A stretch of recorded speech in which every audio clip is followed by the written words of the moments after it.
आप सभी का स्वागत है सक्सेस की 98 के चैनल के ऊपर। और आज कवर करेंगे हम सभी 8 सितंबर के इंपॉर्टेंट करंट अफेयर। और क्लास रोज सुबह में आप सभी का 4:30 बजे जो है वो चलता है। और इसका सारा का सारा पीडीएफ ना आप सभी को टेलीग्राम के ऊपर मिल जाता है रोज। टेलीग्राम के चैनल का नाम क्या है? तो वो भी है आपका सक्सेस की 98। हालांकि इसी वीडियो के डिस्क्रिप्शन बॉक्स में ना दिन में 10 बजे के बाद पीडीएफ जो है वो मैं अप टू डेट कर देता हूं। और एक बात, चैनल के ऊपर नए हैं तो चैनल को सब्सक्राइब करने के बाद नोटिफिकेशन के घंटे को दबा दीजिएगा, ताकि हर एक क्लास का अपडेट कम से कम आपके फोन पर चला जाए और एक भी क्लास आप सभी का मिस ना हो। और आज का टाइमिंग आप सभी को पता है ना, स्ट्रैटेजी वीडियो खास कर कमजोर स्टूडेंट के लिए ही मैं बताता हूं कि आप कर क्या सकते हैं जो आप सभी के पास है। तो ये ग्रुप डी वाला जो स्ट्रैटेजी वीडियो है ना, मैं ये रात को 9 बजे दूंगा और शाम को 7 बजे ना किसका एनटीपीसी का दूंगा चैनल के ऊपर। ठीक है, आज का पहला क्वेश्चन हमारे सामने क्या निकल कर आ रहा है? 1938 में ना जो चीन जापानी युद्ध हुआ था उसके दौरान चिकित्सा सहायता के लिए ना चीन भेजे गए 5 भारतीयों में से एक चिकित्सक जो थे ना, उनका प्रतिमा का आंदोलन करेगा। कौन करेगा ये? तो ये करेगा आपका चीन। उस चिकित्सक जो डॉक्टर थे ना, उनका नाम आपको बताना है, जिनका प्रतिमा का ना आंदोलन किया जाएगा चीन में। उनका नाम क्या है? काफी इंपॉर्टेंट क्वेश्चन है ये वाला, याद रखना आपके एग्जाम के लिए। उनका नाम क्या है? तो उनका नाम है आपका द्वारकानाथ कोटनिस। ऑप्शन नंबर हमारा डी। आप जैसे फोटो में देख पा रहे होंगे यही वह है ये। ठीक है, याद रखिएगा। एक क्वेश्चन और याद रखना है, आपके एग्जाम में यह भी पूछ देगा कि चीन और जापान जो युद्ध हुआ था वो किस वर्ष में हुआ था। तो याद रखिएगा आप सभी 1938 में। ठीक है, अगला क्वेश्चन हमारे सामने है, किस राज्य की सरकार ने गंदगी भारत छोड़ो शीर्षक से एक विशेष अभियान चालू किया है? यह आपको बताना है। गंदगी भारत छोड़ो यह अभियान किस राज्य में चलाया जा रहा है, ताकि साफ सुथरा इन सब के ऊपर जो है वो ध्यान दिया जा सके। तो यह कैंपेन बोल सकते हो, यह अभियान बोल सकते हो, यह किस राज्य सरकार के द्वारा चलाया जा रहा है? तो आपका मध्य प्रदेश। ऑप्शन नंबर हमारा डी। अपने लाइफ में ना स्मार्ट स्ट्रैटेजी फॉलो करो, वरना एक रिक्शा वाला भी बहुत मेहनत करते हैं वो लोग भी, लेकिन लाइफ में उस मुकाम पर नहीं पहुंच पाते हैं। वहीं पर कम मेहनत करने वाला आगे चल जाता है। क्यों? क्योंकि वो स्मार्ट स्ट्रैटेजी करता है। ठीक है, अब देखो, मध्य प्रदेश का राजधानी क्या है? आपका भोपाल। ठीक, और अगर बात करूं मुख्यमंत्री शिवराज सिंह चौहान, राज्यपाल कौन है? आनंदीबेन पटेल। चीफ जस्टिस कौन है? वहां के मुख्य न्यायाधीश कौन है? तो अजय कुमार मित्तल। लोकसभा सीट 29 और राज्यसभा सीट 11। ये डेली पढ़ना है। यहां से कल मैंने आपको बताया था कि एनटीपीसी ग्रुप डी में कितने महीने का करंट अफेयर पढ़ना है और सही पढ़ने का तरीका क्या होना चाहिए।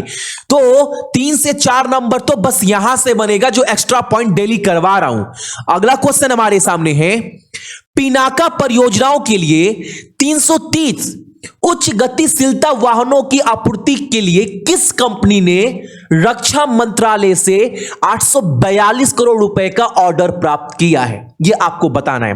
अब पहले आप यह क्लियर करो इस क्वेश्चन में, जो यह पिनाका प्रोजेक्ट है ये है क्या?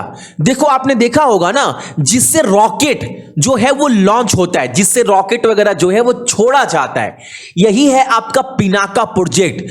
और इन सब के लिए ना 842 करोड़ रुपए का जो है वो ऑर्डर मिला है। किसको मिला है ये ऑर्डर? तो ये ऑर्डर मिला है आपका BEML लिमिटेड को। ऑप्शन नंबर हमारा ई, भारत अर्थ मूवर लिमिटेड। मैंने फुल फॉर्म भी लिख दिया है। अब यहां पर 2 चीज आप याद रखना। पहला चीज ये कि BEML का जो डायरेक्टर है उनका नाम क्या है? अमित बनर्जी। सीईओ कौन है?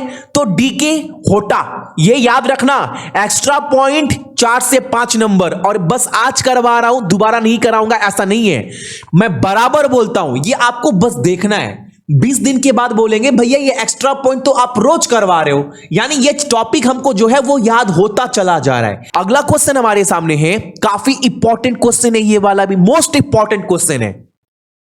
किस संस्थान ने शोधकर्ताओं के कहां के संस्थान के शोधकर्ताओं ने पृथ्वी से 9.3 बिलियन प्रकाश वर्ष दूर स्थित ब्रह्मांड में ना सबसे दूर के स्टार आकाश गंगाओं में से एक की खोज की है। किसने किया यह खोज? कौन से विश्वविद्यालय ने, कौन से संस्थान ने? तो आपका option number D, university centre for astronomy and astrophysics, जो आपका पुणे में पड़ता है। और एक बात, जो खोज किया गया है उसका नाम क्या दिया गया है? इसको थोड़ा सा ना मैं स्टार मार्क मारूंगा, नाम अच्छे से आप सभी देख लो। निम्नलिखित में से किस बोर्ड को राष्ट्रीय खेल प्रचारक पुरस्कार 2020 से सम्मानित किया गया है? यहां पर हिंदी में ट्रांसलेट सही नहीं हुआ है, पीडीएफ में मैं ठीक कर दूंगा, ठीक है। तो किसको सम्मानित किया गया है इस खेल प्रचारक पुरस्कार 2020 से? किस बोर्ड को? तो वायुसेना के खेल नियंत्रण बोर्ड को, यानी एयरफोर्स स्पोर्ट कंट्रोल बोर्ड को, हमारा ऑप्शन नंबर बी। और इसके अध्यक्ष कौन है? तो यह भी याद रखिएगा, एयर मार्शल MSG मेनन, ये आपको याद रखना है। अच्छा, एक बात और, इंडियन एयरफोर्स का IAF का जो चीफ है उनका नाम क्या है? तो आप सभी को पता होना चाहिए, राकेश कुमार भदौरिया, ठीक है। अगला क्वेश्चन हमारे सामने है, कोल इंडिया निम्नलिखित में से किस वर्ष तक 500 परियोजनाओं पर 1.22 लाख करोड़ रुपए जो है वो निवेश करेगा? यानी कोल इंडिया जो है ना वो 500 ऐसे प्रोजेक्ट है जिसके ऊपर 1.22 लाख करोड़ रुपए जो है वो इन्वेस्टमेंट यानी कि निवेश करेगा। किस वर्ष तक? तो 2023 और 24 तक। और एक बात, दो चीज और याद रखना है कि कोल इंडिया का जो CEO है उनका नाम क्या है? तो प्रमोद अग्रवाल। अच्छा, जो मिनिस्ट्री ऑफ कोल है ना, ये मंत्रालय किसके पास है? केंद्र मंत्रालय में। तो उनका नाम क्या है? प्रहलाद जोशी। ये भी याद रखना है, एग्जाम में कैबिनेट मिनिस्टर से भी सवाल बनते हैं, ठीक है। अगला क्वेश्चन हमारे सामने है, निम्नलिखित में से किसने भारतीय नौसेना के मटेरियल के प्रमुख के रूप में पदभार ग्रहण किया? अब ये क्वेश्चन समझ लो क्या बोल रहा है। अब ये पदभार जो जिसे दिया गया है ना, उनका नाम क्या है? तो उनका नाम है आपका SR शर्मा, ऑप्शन नंबर हमारा डी। और एक बात, इंडियन नेवी के चीफ का नाम क्या है? तो आपका करमबीर सिंह, ये भी आपको पता है। अब क्वेश्चन क्या बोल रहा है, इसका मतलब होता क्या है? देखो, अब आप सभी को पता है एक चीज बहुत अच्छे से कि इंडियन नेवी में जितने भी सामान होते हैं, जितने भी हथियार मान लो या जहाज मान लो, जो भी इक्विपमेंट्स होते हैं, जो जरूरी सामान होते हैं, उसका पूरा देखभाल, पूरा निगरानी, पूरा हिसाब किताब, उसका जितने भी इक्विपमेंट्स होते हैं ना, उसका पूरा, उसका हेड किसे बनाया गया? प्रमुख। तो आपका SR शर्मा को याद रखिएगा, हमारा ऑप्शन नंबर डी। उम्मीद करते क्वेश्चन कट टू कट आप सभी को क्लियर होगा। अगला क्वेश्चन हमारे सामने है, कल का न्यूज है, वोडाफोन और आइडिया ने खुद को किस नई ब्रांड पहचान के तहत फिर से ब्रांड बनाया है? यानी अब आप सभी को पता था कि वोडाफोन और आइडिया जो है वो विलय हो गई है, मर्ज हो गया है। अब इन्होंने क्या किया है ना, एक नया नाम दिया गया है, यानी दोनों कंपनी मर्ज होने के बाद एक नया ब्रांड बन गया है। उस ब्रांड का नाम क्या है? तो लोगो आपके सामने दिख रहा है क्या? ये लोगो क्या लिखा गया है? VI। यानी अब वोडाफोन और आइडिया को किस नाम से जाना जाएगा? तो VI। V का नाम वोडाफोन और I का मतलब आइडिया। अच्छा, टैगलाइन क्या दिया गया है? हर टैगलाइन याद रखना, टुगेदर फॉर टुमारो, ये टैगलाइन दिया गया है, याद रखिएगा। अगला क्वेश्चन हमारे सामने है, किस राज्य ने बाढ़ के कारण किसानों को नुकसान के लिए 4,688 करोड़ रुपए की जो है ना वो प्रदान करने का निर्णय लिया है? यानी कहा कि राज्य सरकार ने यह फैसला लिया है ना कि वहां पर जितना भी बाढ़ आया है और जितना भी बर्बादी हुआ है किसान का ना, उसकी भरपाई करने के लिए राज्य सरकार ने किया है 4688 करोड़ रुपए की जो है वो मंजूरी पैकेज दे दी है। कहां पर? मध्य प्रदेश में। और आप देख पा रहे होंगे किसान मेरा भाई रो रही हैं। दुर्भाग्य है देश का, आप देख लो इसको। अगर आपको देखो, थोड़ा तो करंट अफेयर डिटेल में पढ़ना पड़ेगा, और मैं डेली बोलता हूं 10 से 12 मिनट के 10 से 12 मिनट के अंदर इतना पढ़ा देता हूं ना, एग्जाम में क्वेश्चन बाहर नहीं बनेगा। और सुबह 10 से 12 मिनट ही पढ़ना है, ताकि आपको यह रिलैक्स फील हो कि सुबह में 10-12 मिनट पढ़कर सारे दिन भर का इंपॉर्टेंट क्वेश्चन मैंने पढ़ लिया। अब देखो, अभी थोड़ी देर पहले डाटा आया था कि जो इंडिया का जीडीपी है वो 23.9% माइनस में चला गया है। सभी सेक्टर जो है वो बर्बादी के कगार पर है। वहीं किसान, एग्रीकल्चर जो है वो थोड़ा सा इज्जत बचा लिया है, 3.4% तक का है प्लस में। यानी किसान ने भारत सरकार का इज्जत बचा लिया है, आप ये बोल सकते हो। और किसान के ऊपर ही ध्यान नहीं दिया जाता है। अगर आप ना किसान हो और आप किसान की फैमिली से हैं तो आप पता कर लीजिए गेहूं का रेट कितने से खुला था और आज कितना पर है। सही दाम नहीं मिल पा रहा है। मैं तो बोलता हूं ना, अगर भारत देश खड़ा है ना, अगर भारत तो कभी कमजोर कोई नहीं होने देता है, और विकास अगर भारत करता है तो सबसे बड़ा हिस्सा ना, अगर किसी को श्रेय दिया जाएगा तो वो फार्मर को। सबसे ज्यादा लोग कहां काम करते हैं? तो एग्रीकल्चर में। सबसे ज्यादा इनकम का स्रोत भारत सरकार को कहां से? एग्रीकल्चर में। और एक बात बताओ, जो हमको 2 वक्त की रोटी भी खिला रहा है ना किसान, वो भी आज के डेट में भूखा रहता है। सच्चाई है हमारे देश का।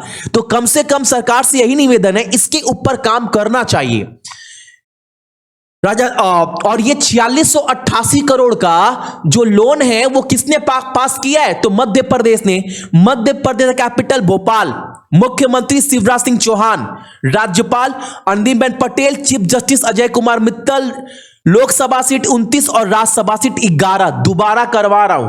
क्यों करवा रहा हूं? क्योंकि आप देखते चलो, ये सब टॉपिक याद रहेगा। रिपीट करो दिमाग में मेरे साथ साथ, ठीक है। अगला क्वेश्चन हमारे सामने, आप सभी को पता है आज क्या है? तो भैया आज तो 8 सितंबर है। तो क्या हो गया?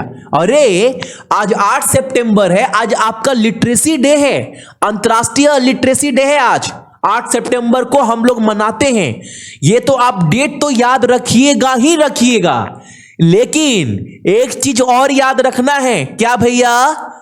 इसका विषय 2020 का थीम क्या दिया गया है इंटरनेशनल लिटरेसी डे के अवसर पर?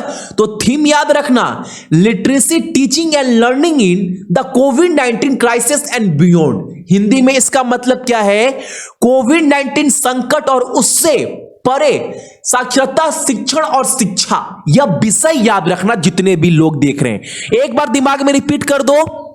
एग्जाम में अगर इतना बड़ा थीम बना भी ना, आंसर मारकर आ जाओगे, याद रहेगा, कहीं ना कहीं पढ़ा हुआ है। तो दिमाग में बोलते चलो आप सभी।